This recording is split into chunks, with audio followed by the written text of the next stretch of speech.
ये तो जो कुछ लोग प्रमाण का लक्षण और कुछ कर रहे हैं उन पर विचार करने जा रहे हैं। प्रमाण लक्षण क्या है उनके मत में?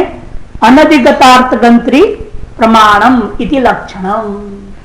अनधिगत माने पहले से ज्ञात नहीं है ऐसे विषयों का जो ज्ञान होना जिस साधन से, उसी का नाम प्रमाण। अनधिगतार्थ गंत्री प्रमाणम इति लक्षण। तन्न कुमार भट्ट के अनुयायी मीमांसक तथा दिंगनाग आदि बौद्ध मत ये सब लोगों ने माना है अनधिगतार्थ गंत्री प्रमाणम करके। वेदांती भी प्रारंभ में यही मानते अनधिगतार्थ गंत्री प्रमाणम प्रत्यक्ष प्रमाण के लिए। और तो सामान्य लक्षण है ये प्रमाण का, अनधिगतार्थ गंत्री प्रमाणम। ऐसा कहना ठीक नहीं। क्यों? एकस्मिन् एव घटे घटोयम घटोयम घटोयम घटोयम घटोयम धारावाहिक ज्ञान हो रहा है। घटोयम, फिर अगला क्षण में घटोयम हुआ, तो पहला क्षण में जो घटोयम ज्ञान हुआ वहीं घट ज्ञात हो गया। तो दूसरे क्षण में जो घटोयम, तीसरे क्षण में जो घटोयम है वो क्या है? ज्ञात घट का ही बारंबार ज्ञान होना हुआ। तो ज्ञात का ही ज्ञात होना आपके सब से अप्रमाणिक हो गया। तो स्मृति रूप माननी पड़ेगी या प्रतिविज्ञा माननी पड़ेगी। वही घट है, वही घट, दोबारा ज्ञान हो रहा है, लेकिन वो प्रमाणिक नहीं माना जा सकता। प्रमाण नहीं मान सकता ना, नया ज्ञान नहीं है, वो पुराना ही विषय का दोबारा तिबारा चौथा बार हो रहा है। तो आपके मत के अनुसार, आपके लक्षण अनुसार नहीं जाएगा। हम लोगों का लक्षण जो जाएगा जो परमा का कारण है, प्रमाण है। चाहे दूसरी तीसरी चौथी क्षण में हो रहा है प्रमा, प्रमा तो प्रमा है, चाहे जितने बार भी हो रहा हो वही भले हो रहा हो। जब तक संस्कार मात्र जनी नहीं है तब तक स्मृति नहीं मानेंगे। इंद्रिया सन्निकर्ष जनी हो रहा है, बार बार हो रहा है, तो भी हमारे लिए वो प्रमा ही है, अप्रमा नहीं है। तो उन लोगों के मत में क्या होगा? इनके लक्षण के अनुसार दूसरे क्षण में जो होता है उसको प्रमाण से जन्य नहीं माना जाएगा, क्योंकि अधिगत का ही ज्ञान हो रहा है, अन्य अधिगत का ज्ञान नहीं है। अतः धारावाहिक ज्ञान में जो प्रमा माना जाता है उसमें आपका लक्षण नहीं जाएगा। धारावाहिक ज्ञानानाम गृहीत ग्राहिना, कैसा वो? गृहीत कोई ग्रहण कराने वाले हो, इसलिए अप्रामाण्य प्रसंगात इनमें अप्रामाण्यता आ जाएगी। न च अन्यान्य क्षण विशिष्ट विषयीकरण अनधिगतार्थ गंत्रिता। वो कहता है कि भाई ऐसे कैसे बात कर रहे हो? तो प्रथम क्षणावच्छिन्न है, दूसरी द्वितीय क्षणावच्छिन्न है। द्वितीय क्षणावच्छिन्न तो ज्ञात है नहीं ना भाई। पहला जो घट ज्ञान हुआ उसमें क्या है? प्रथम क्षण उपाधि है, प्रथम क्षण उपाधि है। दूसरी बार जो घट ज्ञान हुआ उसमें प्रथम क्षण नहीं है, द्वितीय क्षण है। तो भिन्न हो गया कि नहीं हो गया? द्वितीय क्षण ने ज्ञात था क्या? द्वितीय क्षणावच्छिन्न पहले ज्ञात नहीं है, अज्ञात तो हुआ कि नहीं हुआ? पहले जो ज्ञान हुआ वो प्रथम क्षणावच्छिन्न घट ज्ञान हुआ, ठीक है। तो दूसरी बार जो हो रहा है वो द्वितीय क्षणावच्छिन्न है, प्रथम क्षण तो है ही नहीं। अतः ज्ञात का ज्ञान कहाँ हुआ? ये अज्ञात का ज्ञान मानना पड़ेगा। इसे काल रूपी विशेषण, क्षण भेद विशेषण को लेकर के विषय भिन्न भिन्न हो रहा है।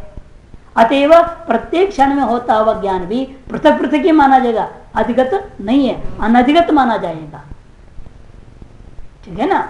अनधिगत होने से द्वितीय तृतीय प्रत्येक ज्ञान में क्या है? धारावाहिक ज्ञान में सब प्रमा हो जाएगा, ऐसे पूर्व पक्षी ने कहा।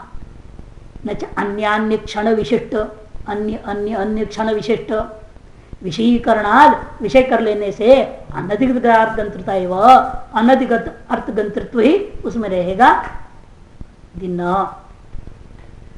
भाई आपको काल का प्रत्यक्ष हो रहा है क्या? इसका मतलब आपसे पूछेंगे घट के साथ प्रथम क्षण करके आपने जो बोला प्रत्यक्ष क्षण घट का प्रत्यक्ष हुआ, इसका मतलब हम आपसे पूछे घट का प्रत्यक्ष होने के साथ घट का विशेषण प्रथम क्षण में आपको प्रत्यक्ष हो रहा है? काल का प्रत्यक्ष होता है क्या? प्रत्यक्ष सूक्ष्म काल भेद अनाकलन, आपकी व्यवस्था नहीं बनेगा। क्यों?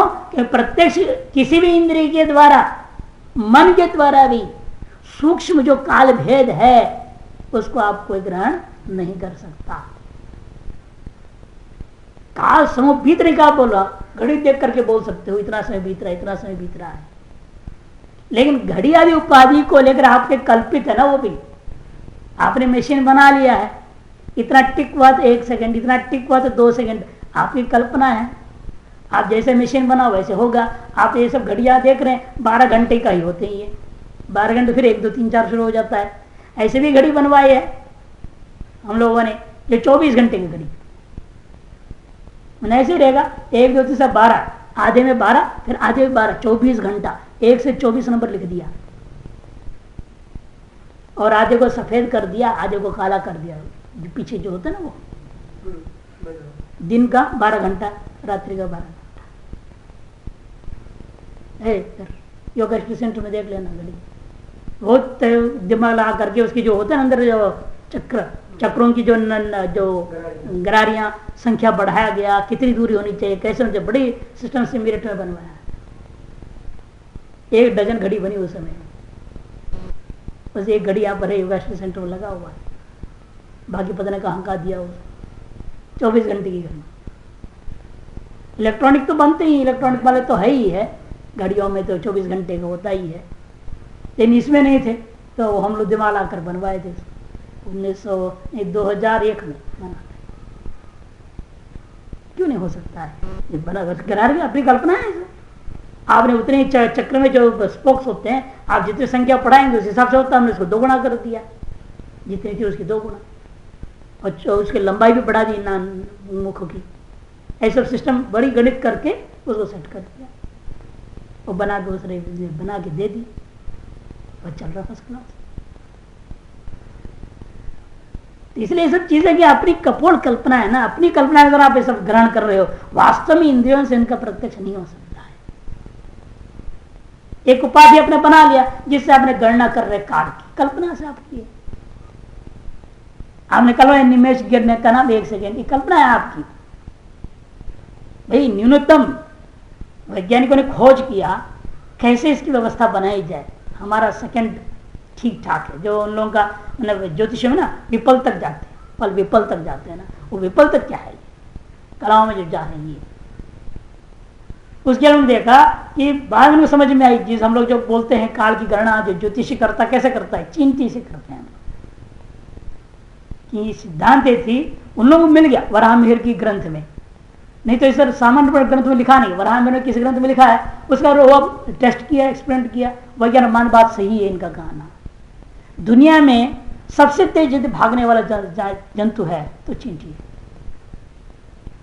कि काल के सबसे छोटे भाग में, देश के सबसे छोटे भाग को पार करेगा कौन, वो उसको फास्टेस्ट मानेंगे ना। तो आप गिनते कैसे हैं, इतना किलोमीटर प्रति घंटा, ये तो गिनोगे। माने देश भी गिना जाता है, समय भी जोड़ी जाती है, उतना पार कर रहा है। 1 घंटे में इतनी दूरी को अमुक काज ने पार कर लिया, वो स्पीड बांधते हैं। हम कहते हैं इतना किलोमीटर में क्यों जाते हो, देश का सबसे छोटा और काल के सबसे छोटा भाग जो मानोगे, उस भाग को माना जाए जो चींटी का 1 कदम। चींटी ने 1 कदम जितनी देर में रख पाता है वो काल का सबसे छोटा मात्रा है। और चिंटी जितना दूर रखता है अपने कदम को, सामान्य कदम को, भय में नहीं, सामान्य मूवमेंट में, वो देश का सबसे छोटा भाग है। उसके आधार पर सारा ज्योतिषी गणित खड़ी हुई और आज तक फेल नहीं हो ज्योतिषी गणित। उन्होंने खोज किया ना कि इन गणित बना कहां से, तो फिर उन्होंने ट्राई किया, फिर उसको वैज्ञानिकों ने देखा ये चिंटी का गणित जो करा कैसे करा होगा।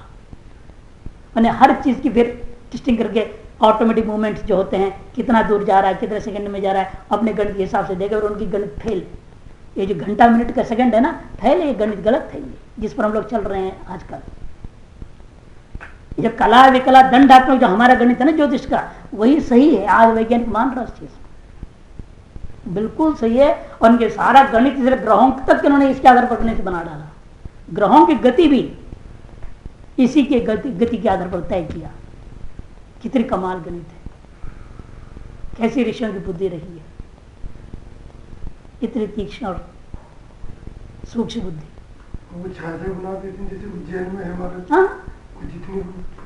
वही जयपुर में भी है, दिल्ली में जंतर मंतर जो बनाया गया, जगह जगह प्रतीक बनाया ना, उसी तो बनाते हैं, उसका जंतर मंतर बोलते हैं ना। उसमें सब जो सूर्य की छाया जैसे पड़ रही, उसके सारा गणित हो जाएगा।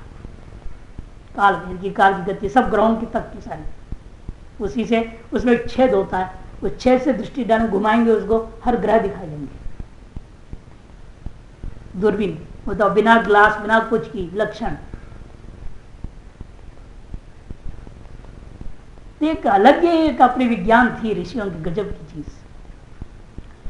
इसलिए कहते प्रत्यक्ष वास्तव में हो नहीं सकता।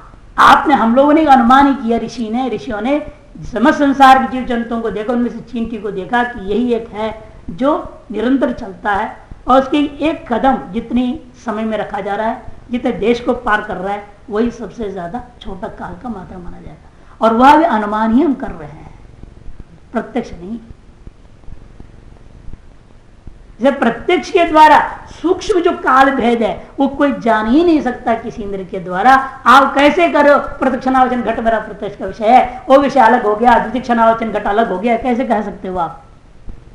कहीं नहीं सकते। क्यों? विशेषण का प्रत्यक्ष नहीं हुआ तो विशिष्ट को माना ही नहीं जाएगा।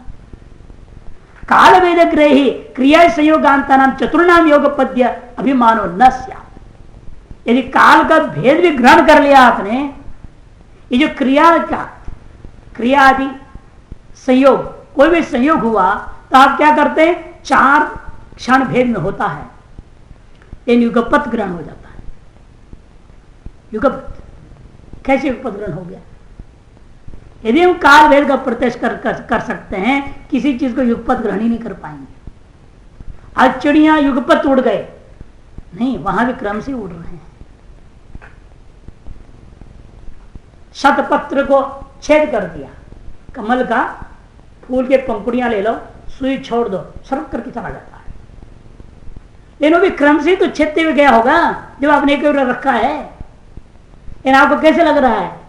झटिति चला गया, युगपत गया, लेकिन गया वो क्रम से ही। हाँ, तो इसीलिए उस सूक्ष्म को कोई प्रत्यक्ष कर नहीं सकता। तभी तो युगपत की व्यवहार हो रहा है अनेकों चीजों में। यदि काल भेद का भी प्रत्यक्ष होता फिर तो युगपत व्यवहार ही नहीं होना चाहिए।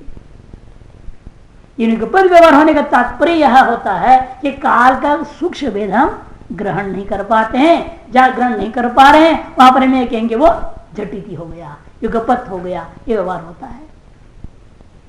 इसलिए कहते हैं काल वेद ग्रह ही क्रिया संयोगांतरम चतुर्नाम योग पद्य अभिमानो न स्यात्। युगपत होने का जो अभिमान हम लोग करते हैं वह अभिमान नहीं कर पाएंगे। कौन 4 चीज युगपत होता है? क्रिया होती है, किसी भी संयोग का पीछे क्या है, कैसे संयोग होता है? देखिए आप बता रहे हैं, पहले क्रिया होगी। जैसे कोई भी चीज है, दूर दूर है दो, इनमें क्रिया करना पड़ेगा। क्रिया होने से क्या होता है? क्रिया तो जिस देशावच्छिन्न में है यहां से विभाग होगा, आगे जाएगा। विभाग में आगे बढ़ा, विभागात पूर्व संयोग का नाश भी हुआ। पूर्व देश का विभाग, विभाग के साथ उसका नाश, संयोग का नाश हुआ। फिर उत्तर देश के साथ संयोग होता है। ये 4 कोटि है। पहले क्रिया, फिर पूर्व देश का विभाग, फिर पूर्व देश संयोग का नाश, उसके बाद उत्तर देश का संयोग। ये 4 कोटि में हो रहा है। इन चारों को पृथक पृथक हम क्यों नहीं ग्रहण कर पाते? इसे नहीं ग्रहण कर पाते हैं कि 4 जो इतना तेजी से हो जाता है, वो क्षण जो सूक्ष्म काल भेद है प्रत्येक का, उनको हम ग्रहण प्रत्यक्ष नहीं कर पाते हैं। इसे चारों एक साथ हो जाता है, ऐसा लगता है युगपत हो गया मालूम होता है, और व्यवहार भी हम करते हैं, एक झटिति संयोग हो गया। इससे सिद्ध होता है युगपत ये शब्द ही है इस संसार में जो यही ज्ञापन कर रहा है कि हमें सूक्ष्म कालगत भेद, सूक्ष्म देशगत भेद को कोई संसार प्रत्यक्ष नहीं कर सकता। योगी की बात अलग है, एक आम आदमी की बात चल रही है यहाँ, है ना, तत्व ज्ञान की चर्चा है, आम दृष्टिकोण से विचार है। इसे अनेकों मतों को टीकाकार लोग यहाँ उठाते हैं अलग अलग ग्रंथों से, शास्त्र दीपिका अनेक ग्रंथ देख रहे हैं यहाँ, श्लोक वार्तिक कि वास्तव में नैयायिकों के यहाँ भी सिद्धांत है प्रतिक्षण पदार्थों भिद्यते। प्रतिक्षण पदार्थ नया नया होते जाता है, पदार्थ भिन्न भिन्न होते जाता है। एक क्षणिकवाद बोला जाता है इसको, और एक स्थिरवाद है। क्षणिकवाद के विरुद्ध में क्या है? स्थिरवाद है। स्थिरवाद ये कहता है कि नहीं जी, प्रतिक्षण पदार्थ भिन्न नहीं होता है, पदार्थ वही है, इसे प्रतिज्ञा हो रही है, प्रतिविज्ञा से ज्ञापन होता है कि पदार्थ भिन्न नहीं है। यदि प्रतीक्षा पदार्थ भिन्न हो रहा है फिर तो प्रतिविज्ञा नहीं हो सकता है ना। स्वयं कैसे प्रतिविज्ञा कर रहे हो आप? स्वयं में प्रतिविज्ञा होने का मतलब है वह पदार्थ भेद नहीं है। वो कहते हैं कि प्रतिविज्ञा भ्रांति है, कहते ऐसा नहीं हो सकता। किसी भी दर्शनकार ने प्रतिविज्ञा को भ्रांति नहीं माना है, अतः स्थिरवाद ही सिद्ध होता है। भाट मीमांसा का श्लोक दिया इन्होंने, देखिए, तावतैव च मिथ्यात्वं गृह्यते नान्य हेतुकम उत्पत्त्यवस्थंचेवेदम प्रमाणम इति गीयते। श्लोक वार्तिक 1:287। तावतैव च मिथ्यात्वं गृह्यते, उतनी ही देर तक मिथ्यात्व ग्रहण होगा, नान्य हेतुकम यावत, जब तक नान्य हेतुक होगा, अन्य हेतुक नहीं होगा। उत्पत्ति अवस्था चैव इदम प्रमाणम, इसलिए उत्पत्ति अवस्था में ही इसको प्रमाण रूपेण कथन लोगों ने किया है। और एक श्लोक दे रहे हैं उन्हीं का ही, इसलिए फिर किसको प्रमाण माना जाएगा? कहते तत्र पूर्वार्थ विज्ञानम निशितम बाधवर्जितम अदुष्ट कारणारब्धम प्रमाणम लोक सम्मतम, है ना। ये श्लोक है। अपूर्वार्थ विज्ञान, अपूर्वार्थ में वही है अनधिगत, अपूर्व मैंने जो पहले से ज्ञात नहीं है। अपूर्वार्थ विज्ञानम निश्चितम बाधवर्जितम, और कैसा होना चाहिए वो विज्ञान? बाध से रहित हो। एवं अदुष्ट कारणारब्धम, अदुष्ट करणों से आरब्ध, दोष रहित कर्ण से जन्य हो, बाध रहित हो और अनधिगत ज्ञान हो, उसी को ही प्रामाणिक ज्ञान माना जाता है।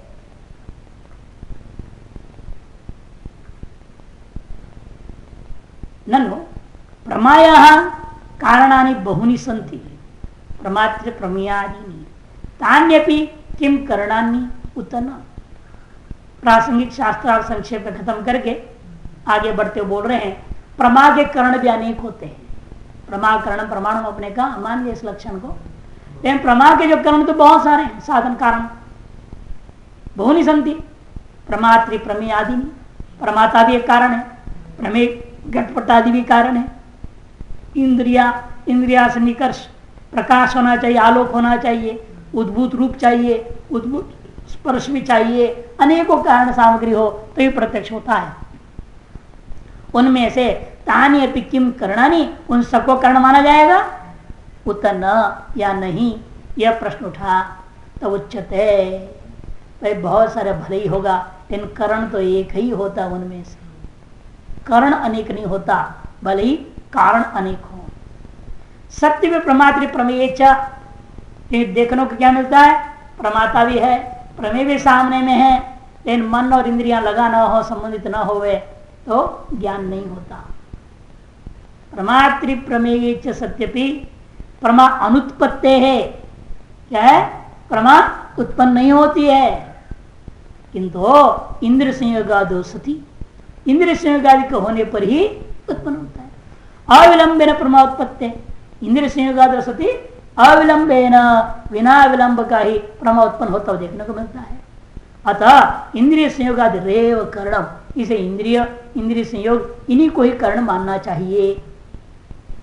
प्रमायः साधकत्व विशेष अपि अनेनैव उत्कर्षेण अस्य प्रमात्रादिभ्यो अतिशयितत्वात्। और दूसरी बात हमने कहा लक्षण क्या बनाया था? साधकतमम, अतिशय साधक, अतिशय कारण।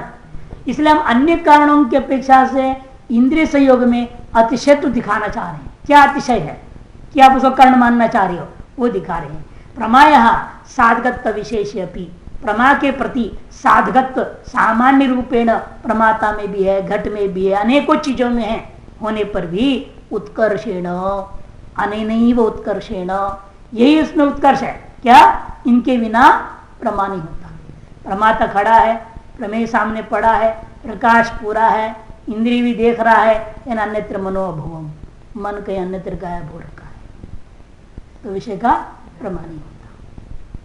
इसे इंद्रिय संयोग, मन रूपा इंद्रिय संयोग, चक्षु रूपा इंद्रिय संयोग, इंद्रिय संयोग के बिना बाकी सारा रहने पर भी बेकार हो रहा है। इसे इंद्रिय संयोग में यही उत्कर्षता, यही अतिशयता है अन्य की अपेक्षा से।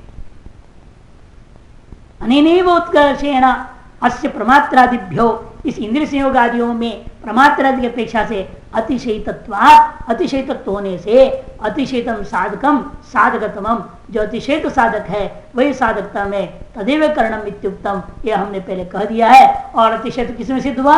इंद्रिय संयोग आदि में। अतः इंद्र संयोगादिरेव प्रमाकरणत्वात् प्रमाणम न प्रमात्रादि।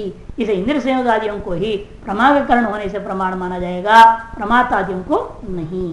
तानि च प्रमाणानि चत्वारि, वे प्रमाण भी चार है। तथा च न्याय सूत्रम, न्याय दर्शनकार ने कहा है प्रत्यक्षानुमान उपमान शब्दाः प्रमाणानि इति। ये सूत्र है न्याय सूत्र 1:1-3। प्रत्यक्ष प्रमाण का निरूपण करेंगे। प्रमाण सामान्य निरूपण के बाद अब आरंभ होता है प्रत्यक्ष प्रमाण निरूपणम। किम पुनः प्रत्यक्षम? साक्षात्कारी प्रमाकरणम प्रत्यक्ष। साक्षात्कारी जो प्रमा है उसके करण का नाम प्रत्यक्ष प्रमाण है। साक्षात्कारिणी च प्रमा सैव उच्यते या इंद्रियजा। साक्षात्कारिणी प्रमा किसको कहा जाता है? कहते साक्षात्कारिणी प्रमा उसी को कहते हैं जो इंद्रियों से जन्य है, व्याप्ति जन्य नहीं, उपमिति जन्य नहीं, शब्द जन्य भी नहीं, किंतु इंद्रिय जन्य हो उसी को साक्षात्कारिणी प्रमा कहा जाएगा। साक्षात विधा, और वह साक्षात्कारिणी प्रमा दो प्रकार की है, सविकल्पक निर्विकल्पक भेदात। एक का नाम सविकल्पक प्रमा, सविकल्पक ज्ञान, और दूसरा निर्विकल्पक ज्ञान या निर्विकल्पक प्रमा। तस्याः करणम त्रिविधम, इसके जो करण इसलिए तीन प्रकार के मान्य पड़ते हैं। इंद्रिय कदाचित इंद्रियम, कभी कभी इंद्रिय प्रमाण बन जाता है। कदाचित इंद्रिया सन्निकर्ष, कभी कभी इंद्रियार्थ सन्निकर्ष प्रमाण होता है। कदाचित ज्ञानम एवं, कभी कभी ज्ञान ही करण बन जाता है। कौन कहा कैसे इस पर विचार करेंगे। वस्तु का साक्षात्कार करने वाली प्रमा एकांत को प्रत्यक्ष प्रमाण कहते हैं। इंद्र से उत्पन्न जो होगा उसी को प्रत्यक्ष प्रमा कहा जाएगा।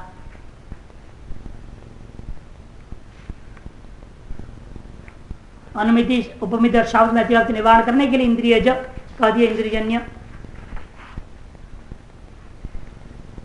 क्योंकि व्यवहार में क्या हम देख रहे हैं, प्रत्यक्ष शब्द का तीन जगह प्रयोग होता है। प्रत्यक्ष शब्द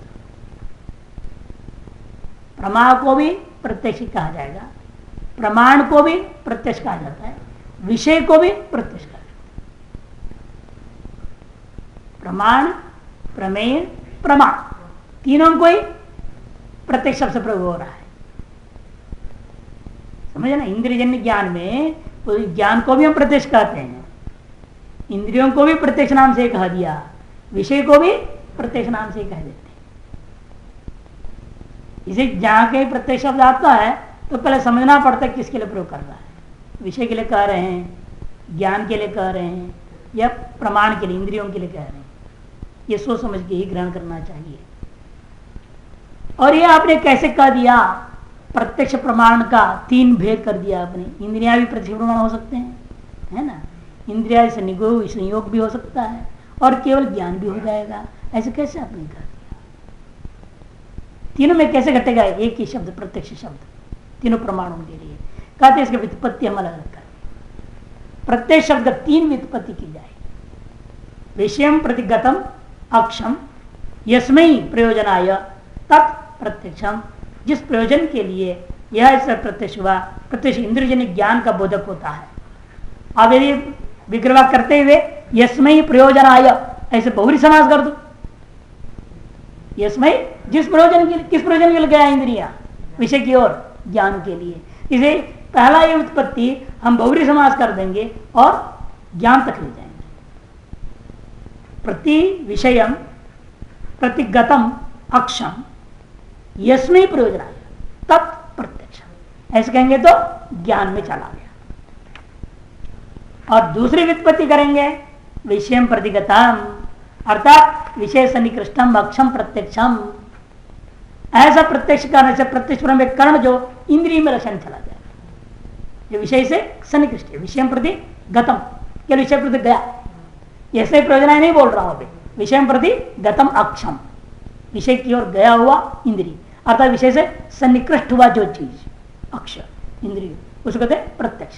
माने प्रमाण हो गया, ज्ञान नहीं, इंद्रियों के लिए कह दिया। और तीसरा होगा ज्ञान हो गया, इंद्रिय करण हो गया, और विषय के लिए लो यम विषय प्रतिगतम, यम विषय प्रतिगतम अक्षम सप्रत्यक्ष, ये विषय पर जिसकी ओर गया है उसका नाम प्रत्यक्ष है, तो विषय भी हो गया प्रत्यक्ष। व्युत्पत्ति भेद है, पहले में हम करेंगे तत्पुरुष समास करेंगे, दूसरे में करेंगे केवल कर्मधारय आपकी जो तत्पुरुष समास गति समाज जिसको बोलते हैं, विषय प्रति गतम प्रति अक्षम, गति समाज जो क्या तत्पुरुष के अंतर्गत कुगति प्रादेय से, और यम विषय प्रतिगतम इति, यम विषय प्रतिगतम अक्षम इति, ये भी बहुरी समास है। तो यहां पर भी क्या होगा, तृतीय व्युत्पत्ति से विषय की ओर ले जा रहे, सविकल्पक और निर्विकल्पक ज्ञान। सविकल्पक ज्ञान के बारे में कहते हैं बाल मूकादि विज्ञान सदृशम निर्विकल्पक, बच्चे का जो बोलने से आपको ज्ञान होता है और मूक जो बोल रहा है करके बोलता है ना, वो सब के सदृश होता है निर्विकल्पक ज्ञान भी, क्योंकि वहां पर विशिष्ट रूपेण ग्रहण कुछ भी नहीं कर सकते। बच्चा ने तो कर देता है, और माँ बोलती है टॉफी मांग रहा है और टॉफी देंगे करके क्यों कर देता है, वो मार देता है हाथ से, और फिर वही बोल रहा है फिर टॉफी नहीं मांग, इसका मतलब क्या होगा वो मांग रहा है, वो लाएंगे। वो आप कल्पना करते रह जाएंगे क्या बोल रहा है, लेकिन कोई समझ ही नहीं सकता होगा। और कभी कभी तुक्केबाजी वाली बात है, और वो सही में कर बोला और आपने कोई चीज दे दिया, उसको स्वीकार कर ले, तब हाँ इसने यही कहा, वो तो तुक्के वाली बात है। वास्तव में आपको उसकी भाषा कोई समझ नहीं सकता। वैसे गूंगा क्या बोल रहे हैं आपको क्या पता चलेगा, उनकी अपनी एक अलग शैली है गूंगों की बोलने की, वो एक अलग ही भाषा बना लिया उन लोगों ने आपस में, वो आपस में समझ सकते हैं वो लोग। वो आपको समझना है तो बहुत दिमाग लगाना पड़ता है, क्या आप गूंगे नहीं है ना, इसे समझना मुश्किल होता है। अंधे और गूंगों के लिए आता है न्यूज, अंधे बहरे के लिए नहीं, गूंगे बहरे के लिए, अंधे बहरे नहीं, गूंगे बहरे के लिए आता है समाचार। हाँ, एक बोलते रहते हैं गूंगा तो सुन सकता है, बहरा सुन नहीं सकता, दूसरों बनाते रहते हैं बहरे के लिए, यूं करते रहते हैं, वो आता है समाचार। उसको देखेंगे तो पता चलता है कि वो क्या इनकी भाषा होती बहरों की, कैसे कैसे संकेत करते हैं चीजों का। शुरू से समझ नहीं आ रही थी, बाद में हमें धीरे धीरे समझ में क्या है। वो जब देखता था, अब तो देखते नहीं ना वो चीजें, 90 में देखता था ये सब क्या हो रहा है, तो समझ में आती थी। तब बोलते पीवी नरसिंह राव बोलता था ना, पीवी नरसिंह राव कमाल है ना, जो क्या संकेत कर रहे हैं। ठीक उल्टा बोलते थे वीपी के लिए, वीपी सिंह था ना प्रधानमंत्री, भूतपूर्व के लिए बोलते थे, उसको भेजते वी मैंने यू पहले, फिर पी वी पी सिंह ऐसे दिखाते थे। बहुत धीरे धीरे धीरे कई दिन लगा हमें देख समझने में चीजों को, धीरे धीरे वे क्या बोलते कैसे कैसे करते हैं। पूरा देश के प्रधानमंत्री, राज्य का प्रधानमंत्री मैंने मुख्यमंत्री के लिए ऐसे करना, मैंने एक हिस्सा है, एक हिस्से का मंत्री मुख्यमंत्री, उनको पढ़ाया जाता है, शिक्षा होती है, लेकिन हम देख देख के सीख रहे थे ना कैसे कैसे करते हैं ये लोग। इसे गूंगे बच्चे आदि का जो विज्ञान है उसके सदृश निर्विकल्प ज्ञान भी है, उसमें न प्रकार होता है, न विशेष होता है, न संसर्ग पर ग्रहणी होता है। निष्प्रकारकम ज्ञानम निर्विकल्पकम, निसंसर्गम ज्ञानम व निर्विकल्पकम, निर्विशेषकम ज्ञानम व निर्विकल्पकम, इसलिए कहा गया। सविकल्पक से पूर्व होने वाला निर्विकल्पक ज्ञान, हमेशा निर्विकल्पक ज्ञान पहले होता है, बाद में सविकल्पक ज्ञान की व्यवस्था होती है।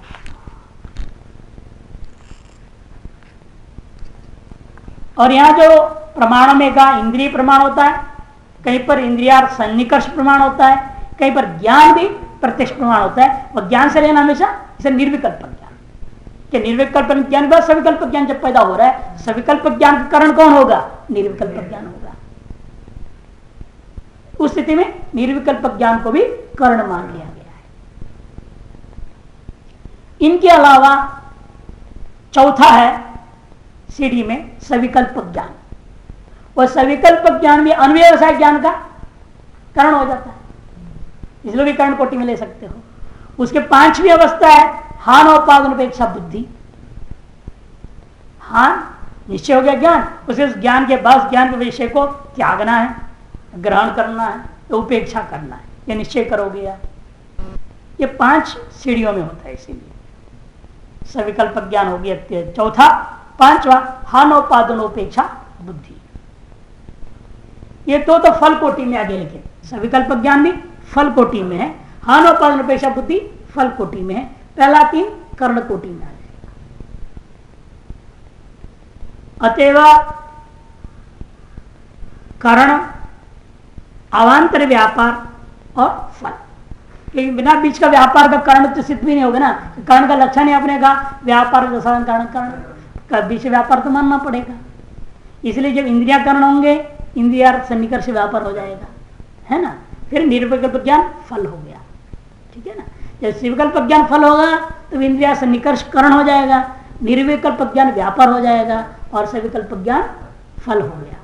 और अंत में हानोपादन अपेक्षा बुद्धि जब होगी तब वहां हो जाएगा फल, व्यापार होगा सविकल्प ज्ञान, तब निर्विकल्प ज्ञान कर्ण हो जाएगा। ये 5वीं व्यवस्था में समझ लेना चाहिए। वो पूर्व फल हो जाएगा, पूर्व कर्ण, उत्तरोत्तर फल, और बीच वाले को व्यापार मानना है। तो इंद्रिय 5 चीज है ना, और दूसरा इंद्रिया सन्निकर्ष, तीसरा निर्विकल्प ज्ञान, चौथा सविकल्प ज्ञान, और अंत में हानोपादान उपेक्षा बुद्धि। ये तीनों कर्ण कोटि में है मुख्य रूपेण, और दोनों फल कोटि में, ठीक है। लेकिन जब इसको फल मानोगे ये व्यापार होगा और एक कर्ण हो जाएगा, ठीक है ना। और जब इसको फल माना आपने तो ये व्यापार हो जाएगा, एक कर्ण हो जाएगा। जब इसको फल माना आपने ये व्यापार हो जाएगा और एक कर्ण हो जाएगा।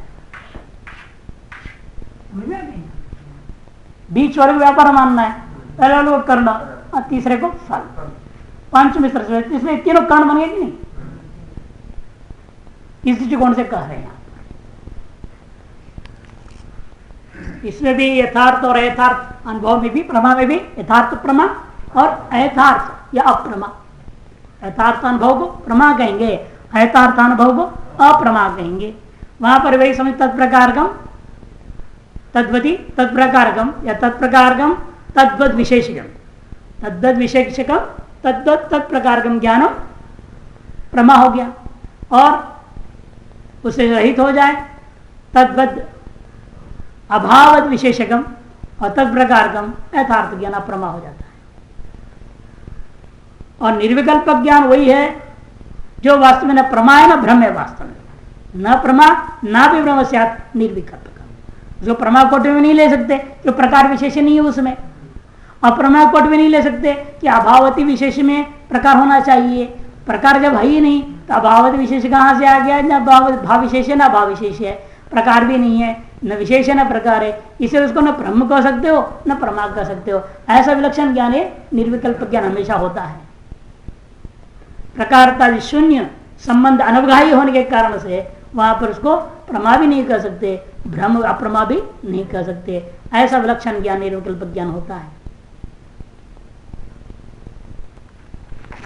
अब विचार एक एक को लेकर के आएगा। कब इंद्रियों को प्रमाण मानोगे, कर्ण मानोगे, कब इंद्रिया सन्निकर्ष कर्ण मानोगे, कब निर्विकल्प ज्ञान कर्ण होगा, जो हमने सामान्य रूप से देख लिया है, इसको विस्तार पर उसमें मूल में कहेंगे। विचार आरंभ होगा। कदा पुनरिंद्रियम करणम, कभी इंद्रिया कर्ण कब होंगे ये बताइए।